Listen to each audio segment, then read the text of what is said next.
Shalom, everyone. This is Sade. I want to continue with the book that I've been reading.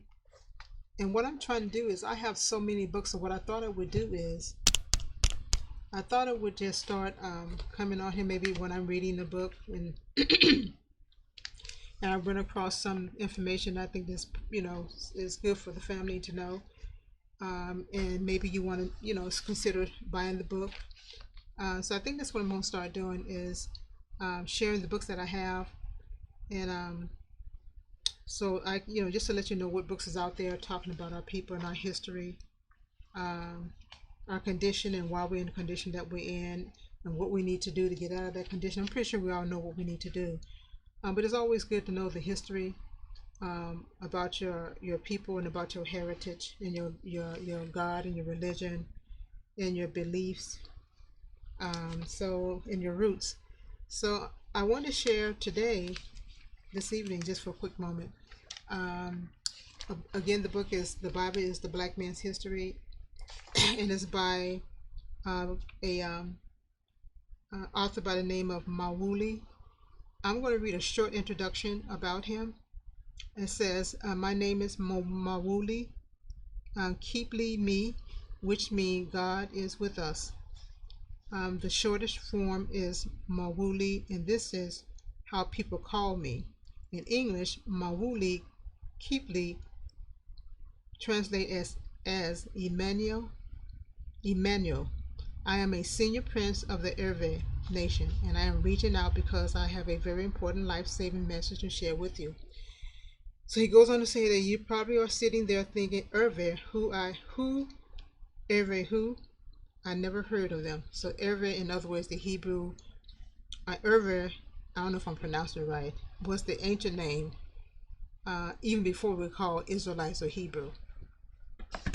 So, anyways, I don't want to get into his, full introduction, but I just wanted to read that little paragraph regarding his name and what his name means, which means God is with us. So I want to touch on a couple of chapters in God's Chosen. In this book, he talks about specify who we are, the signs, and how people can't miss the sign, because the Bible is very clear about who his people are, how they look, and where they would be today in these times. So I want to read this portion where it says, as the scripture says, salvation is from the Hebrews. That's in John 4:22. So John 4:22 says, ye worship ye know not what. We know what we worship, for salvation is of the Yehudians, or the Hebrews. It says Daniel 12:1 puts it bluntly. The so-called savage gets saved first, before you or anyone else gets a licking. So going by Daniel 12:1, let me go to Daniel 12:1 because he's wording that. I guess he's paraphrasing that. So let me go to um, Daniel 12:1 to get the clear understanding of that verse. Daniel 12:1 says, and at that time shall Michael stand up, the great prince, which standeth for the children of thy people. And there shall be a time of trouble, such as never was since there was a nation, even to that same time. And at that time thy people shall be delivered, every one that shall be found written in the book. Now we know that says a nation. It doesn't say nations. It's talking about the nation of Israel, the whole house of Israel. That's what means a nation. It says that, and there should be a time of trouble such as there was since there was a nation, not nations, but a nation, meaning the whole house of Israel, because it goes on to say, even to that same time, that at that time thy people shall be delivered, every one that shall be found written in the book, thy people of that nation. I have a precept here, so let me see what my precept says here.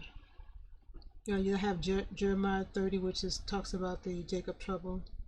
Then Matthew 24:21 talks about the Great Tribulation. Okay, so I just had precepts of Jeremiah 37 through 13 talks about time of trouble. Matthew 24:21 also talks about the Great Tribulation. So that was my precept to Daniel 12. It says, if the Hebrew people don't have their salvation, then you as a non-Hebrew don't stand a chance. This means if the Bible writers turn out to be the black people you loathe or despise, they are standing in your way to salvation. Talking about the other nations. Nevertheless, the world is full of materialistic bigots, people who believe that they hold first class tickets to heaven. Not according to the Bible. They haven't. They are delusional. Therefore, they would be shocked to know it's the opposite. Elohim favors the lowly, downtrodden, so-called inferior people. They are the ones with first-class tickets to Elohim kingdom. Well, the reason we're the first class is because we're chosen, not because we're low life or inferior to others and downtrodden and called every byword and scoffed at, but because we are the chosen people. It says God favors the lowly, downtrodden. Okay. It says God promised Abraham that his descendant would be plentiful like the sand of the sea. Right, that's in Hosea 1:10. That Israel be at the sand of the sea, they cannot be numbered. It says, although it is not plain to see, this prophecy has been fulfilled. So a lot of people can't see it.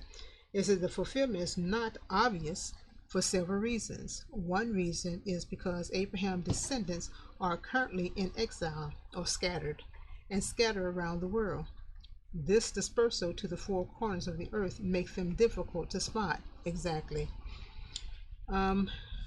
Also, their displacement brought with degradation, extreme poverty, disease, and all-round suffering. This turns them into impoverished and underdog wherever they are around the globe.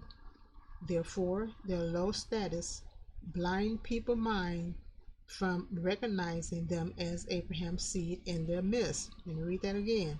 Therefore, our low state, because we're in such a low state, it blinds other people's minds from recognizing them as Abraham's seed in their midst.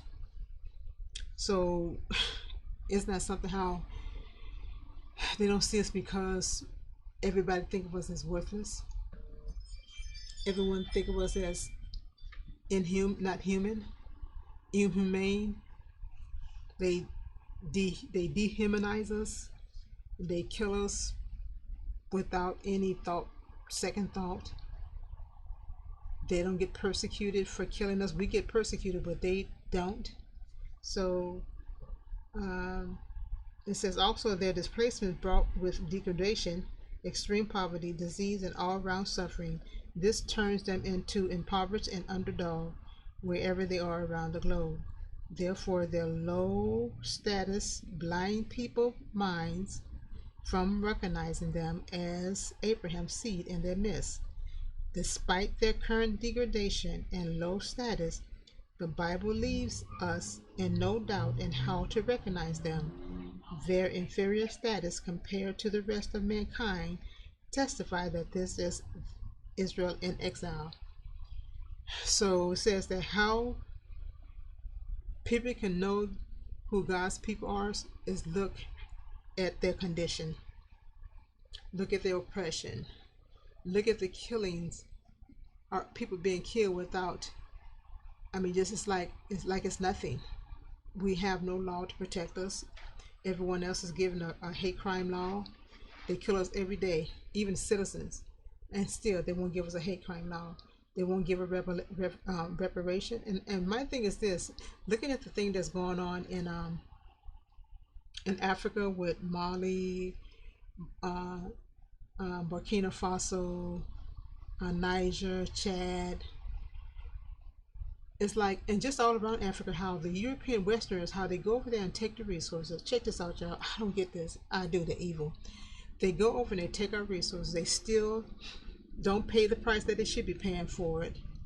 Really, pretty much is just still a colonized place in Africa. A lot of places are just still colonized, and they're owning their own businesses over there. They're moving their business over there so they can make sure they take care of their resources that they think is theirs.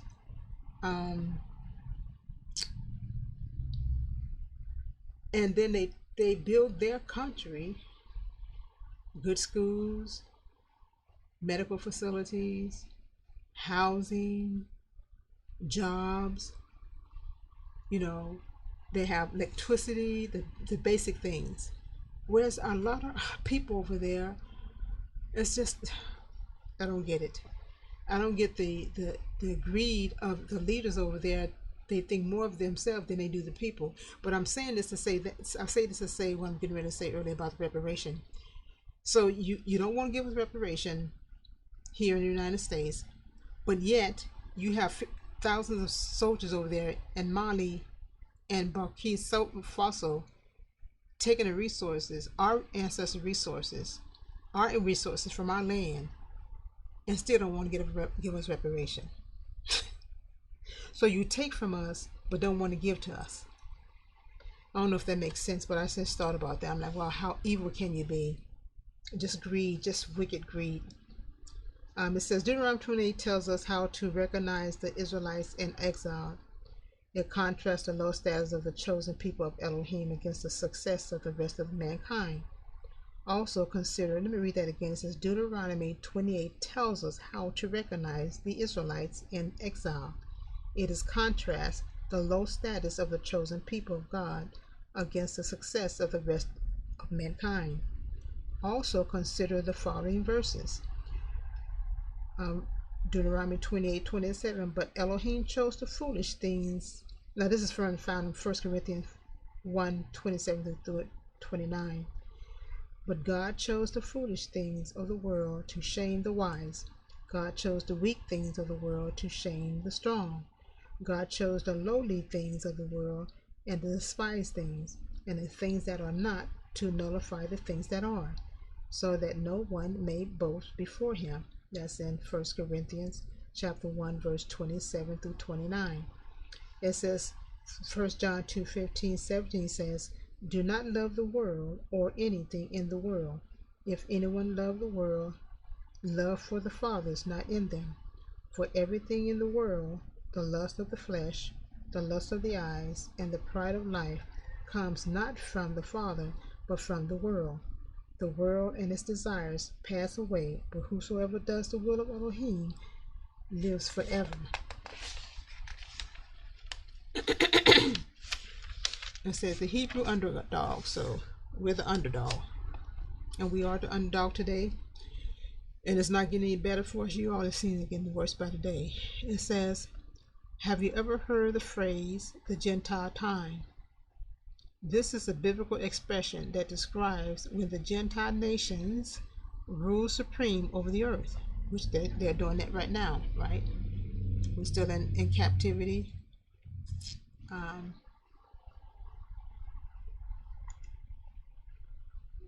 Look at this. We're comparing 1857 to today. The same. It says, I have seen servants upon horses and princes walking as servants upon the earth. Ecclesiastes 10:7. Let me see what else I have here. This is when we're in slavery, when they brought us over. It says to be sold on board the ship, wherever that is, on Tuesday the 6th of May, next at Albee Ferry, a choice cargo of about 250 fine, healthy Negroes.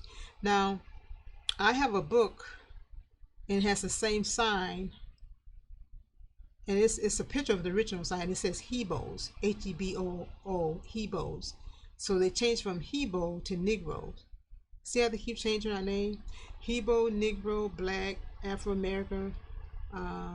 What else they called us? Black. They still call us Black today. Afro-American. How can you be two continents? African and American. Oh boy, that's bywords, y'all. And it goes on to say, Windward and Rice, cough, COAFT. The utmost care has already been taken and shall be continued to keep them free from the least danger of being infected with the smallpox. No boats having been on board, and all other communication with people from Charlestown prevent Austin, Lauren, whatever. It's a shame. And this is from the British Museum, where they have, again, these are people being led into captivity by the Assyrian king here. It says from the British, and they have our, they have all of our arts and stuff, and it's just all our stuff over there in Britain. It's just crazy. From the British Museum in London, not only in Britain but other countries too.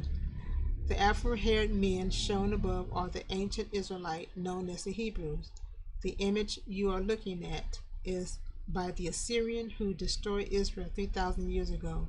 As confirmed by the image, the Hebrews who wrote the Bible were black people. The Bible, among other things, tells the history of the Hebrews.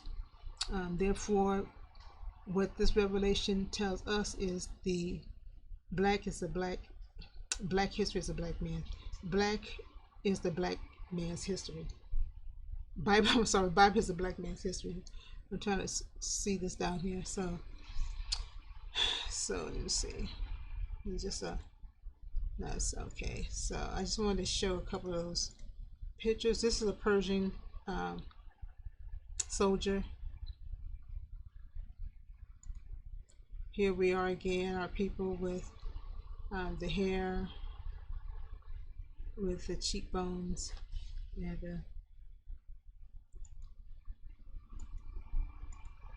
here they are again going to captivity. There they are leaning and bowing down to the Syrian king on their knees.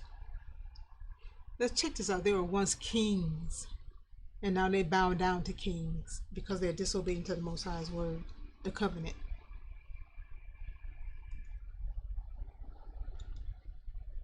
This is when our people in the slavery. Look at this, like animals, just shackled like animals. That is just so. Well, it has to be a judgment day. It has to be. It's supposed to be Yeshua and the disciples. So anyways, let me get back to the book. Let me stay right here. It says, where was I? Oh my goodness. It says,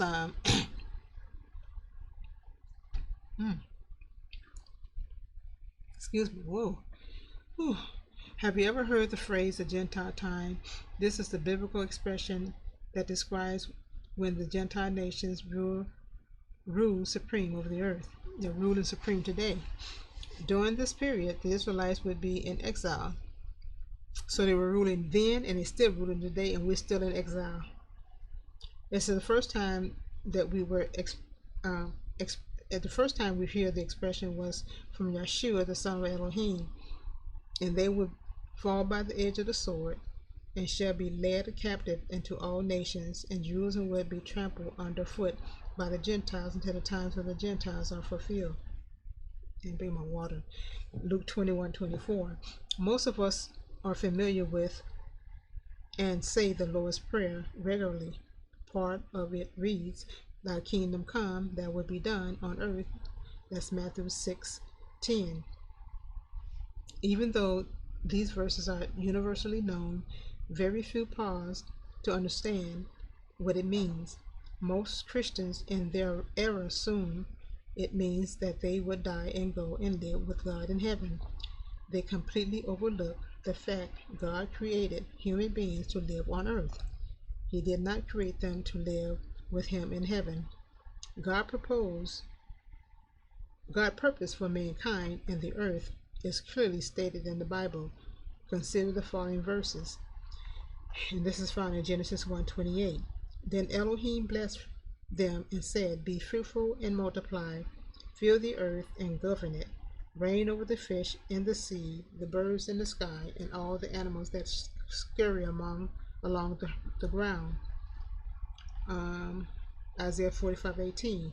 For this is what Elohim says: He who created the heaven. Let me go back. It says, for this is what Yahuwah says: He who created the heaven, he is Elohim. He who made the earth, he founded it. He did not create it to be empty but formed it to be inhabited. He said, I am Yahuwah, and there's no other. Okay. It says, for evildoers should be cut off, but those that wait upon Yahuwah, they shall inherit the earth. For yet a little while, and the wicked shall not be. Yea, thou shalt diligently consider this place, and it shall not be. But the meek shall inherit the earth, and shall be delighted themselves in the abundance of peace.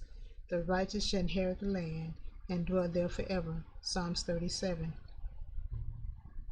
It says, in the manner therefore pray, our Father in heaven, hallowed be your name, your kingdom come, your will be done, on earth as it is in heaven. That's Matthew 6:9-10.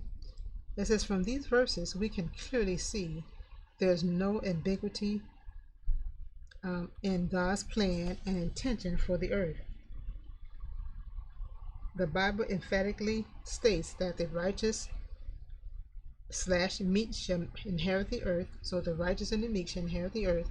When they die, their spirit doesn't go and live with God in heaven or Elohim in heaven. They stay dead, awaiting the resurrection back on earth where they live forever.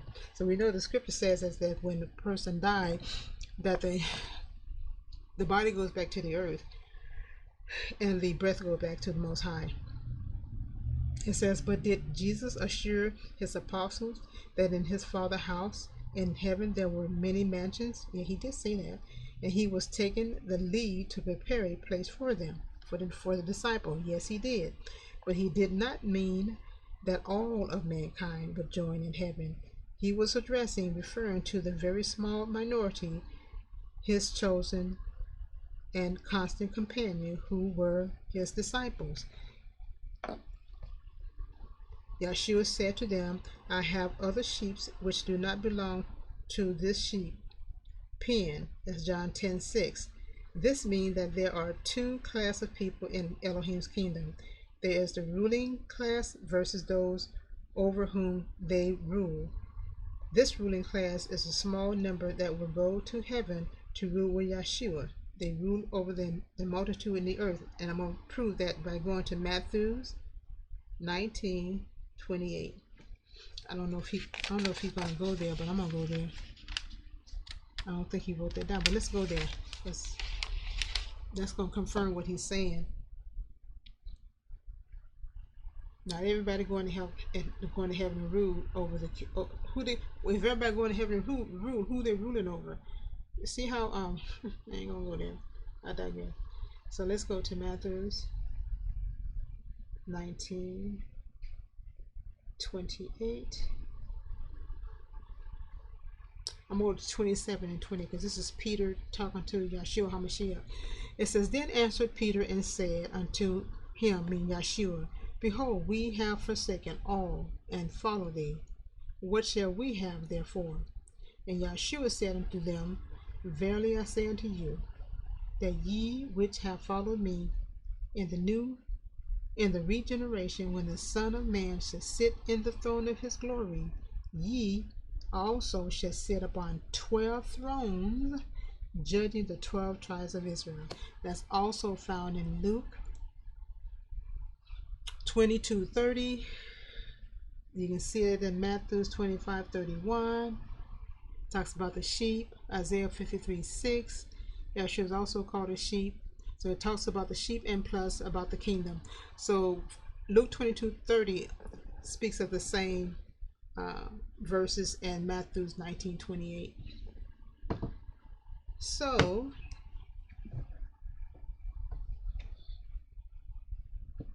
okay, forever his chosen companion who were his apostles. And then I have other sheep which do not belong to this pen. That's in John 10:16. It says this means that there are two classes of people in Elohim's kingdom. There's a ruling class versus those over whom they rule. So the ruling class would be the apostle, because it says in Matthew they'll be sitting on 12 thrones judging the 12 tribes of Israel. So that means they will be ruling and judging with Yeshua HaMashiach in heaven. It says this ruling class is a small number that will go into heaven to rule with Yeshua. They rule over the multitude that inherit um, the earth. But see, that multitude is Israel, because again, he says, Christ said out of his own mouth that when he sit on his throne in the regeneration, that his disciple who walk with him will sit on 12 thrones, judging the 12 tribes of Israel. So that multitude is Israel. The multitude, because that's what he says is going to be ruling over all 12 tribes. He says in his book, not pointing out that it is Israel. It says, I'm going to read it again. It says, this means that there are two classes of people in Elohim's kingdom. There is the ruling class versus those over whom they rule. This ruling class is a small number that will go to heaven to rule with Yeshua. That's the disciples. They rule over the multitude, and that multitude is found in Matthew 19:28 as the 12 tribes. It says you sit on 12 thrones judging the 12 tribes of Israel. So they rule over the multitude that inherit the earth. And then it goes on to say, please read, you read Matthew 5, 1 through 11. So if Matthew's 18, 19, Matthew's 19, 27, 28, is specific talking about the 12 tribes, Matthew 5, 1 through 11 should also be talking about the same people that's talking about in Matthew 19, 27, 28. The Bible has to flow together. It can't be contradicting each other. Which tells us, it says Matthew 5, 1 through 11, which tells us who is in the kingdom of God. So we can go there. It talks about what it is. Let's go there right quick. So remember now, Matthew 19, verses 27 through 28, Peter asks Yeshua HaMashiach, what would they gain, what would they get for following him? He turns around and says, and when he sits on his throne in regeneration, when the Son of Man shall sit in his throne of his glory, that ye, you disciples, should also sit on 12 thrones, judging the 12 tribes of Israel. So now I'm going to go to Matthew's, I hope I don't lose. Come on now. Matthew's 5. I'm going back. Let's go to Matthew's 5. Matthew's 5, 1 through 11, and it talks about, this is what it says. Matthew's 5, and seeing the multitude, he went up into a mountain, and when he sat, his disciple came unto him, and he opened his mouth and taught them, saying, blessed are the poor in spirit, for theirs the kingdom of heaven. So the same people that he's talking about being blessed, the multitude, well, he's sitting among the multitude, but the same people he's talking about that's going to inherit the kingdom is the same in the people that's the apostles are going to be ruling over in the kingdom. That's the multitude. Because again, remember it says that Israel is, Hosea 1:10 says Israel is as the sand of the sea that cannot be numbered. So that's the multitude. The verses have to flow together. They cannot contradict each other, and I try to remember that myself. So if something's not is contradicting, you need to go back. We need to go back and start looking at scriptures, other scripture to precept, to make sure that we're understanding the scripture that we're reading. So it says that, and he opened his mouth, Yeshua, and taught them, saying, blessed are the poor in spirit, for theirs the kingdom of heaven. Blessed are they that mourn, for they shall be comforted. Blessed are the meek, for they shall inherit the earth. He's talking blessed, all these blessings that he's talking about from 1 through 11, blessed among the multitude of Israel. That's what he's saying. Those among Israel. Blessed are they that mourn, for they shall be comforted. Who's mourning today? Blessed are the meek, for they shall inherit the earth. Blessed are they which do hunger and thirst after righteousness, for they shall be filled. Blessed are the merciful, for they shall obtain mercy. Blessed are the pure in heart, for they shall see Elohim. Blessed are the peacemakers, for they shall be called the children of Elohim. Blessed are they that which are persecuted for righteousness' sake, for theirs the kingdom of heaven. Again, Israel was promised the kingdom of heaven. Go back to Revelation 21, talks about the 12 gates. Talks about the 12 foundation, the apostle. So again, the kingdom belongs to Israel. Okay, I'm not saying that other people can't enter, but the kingdom is for Israel. The Most High makes that very clear, and Yeshua as well, because we have to understand that Yeshua is not doing anything outside of the Most High, the Father, Yahuwah. He said, I came but to the lost. Who sent him? We have to understand that if he said, I came, that means that he said he does the Father will, that means that the Father sent him to the lost sheep of the house of Israel to die for them. I want to get on this John 3:16 thing. That's a whole different. I can go through that too, but I think I did do a little study on that. But it's very clear. Okay, so and where am I right now? I hope I didn't lose myself. Okay, then it goes on to say Matthew 5:1-11, talk about the blessed among the multitude, which is Israel. It says, which tells us who is in the kingdom of Elohim. Therefore, asking for thy kingdom come is the reestablishment of what Adam and Eve lost in the Garden of Eden. This restores paradise on earth, is what Yeshua taught his followers to pray for.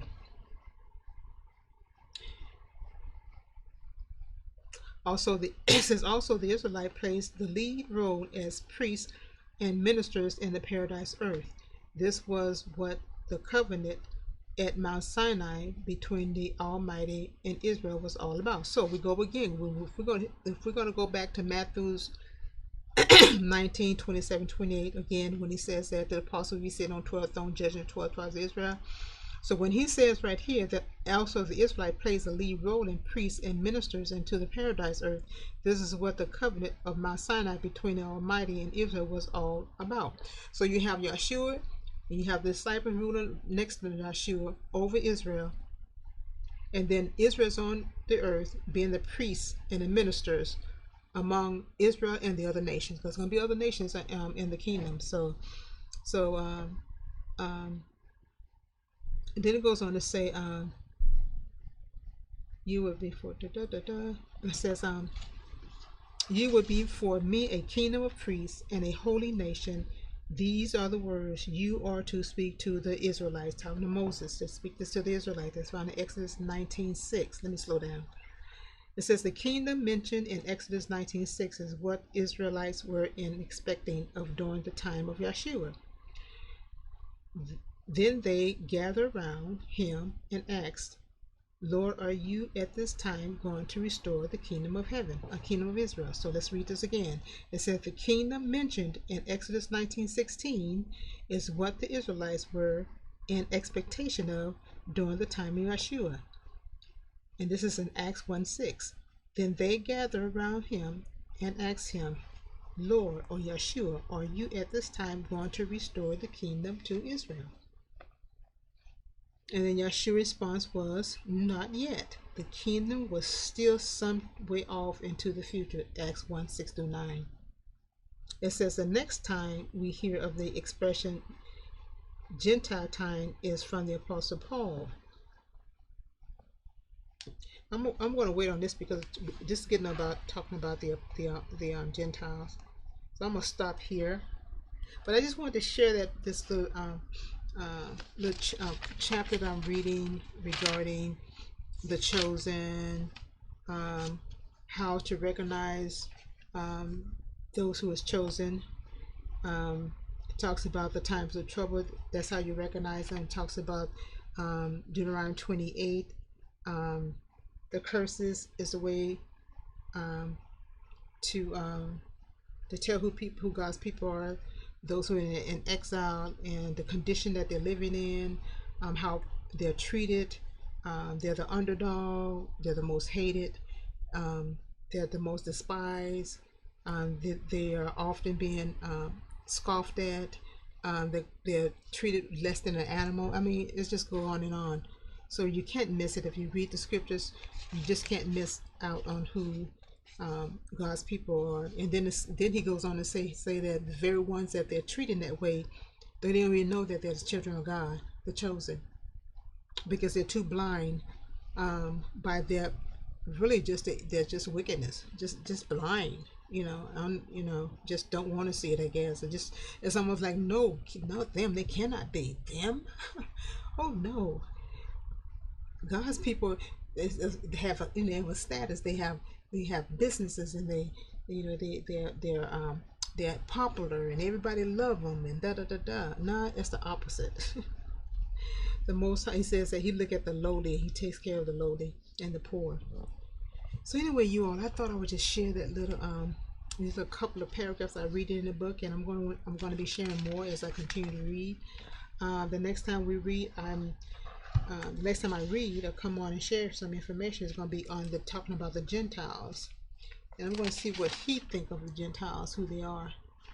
So anyways, again, you'll go and look on Amazon, and I think the book is like $35 or $40. And again, it's the Bible is the Black Man's History. I just did a video earlier, and you can see the book a little clearer in my video like a couple hours ago, several hours ago. So it's 8:42, it's almost 9 o'clock. So I'm gonna get off here, and shalom. You all have a wonderful Sabbath, and see you next time.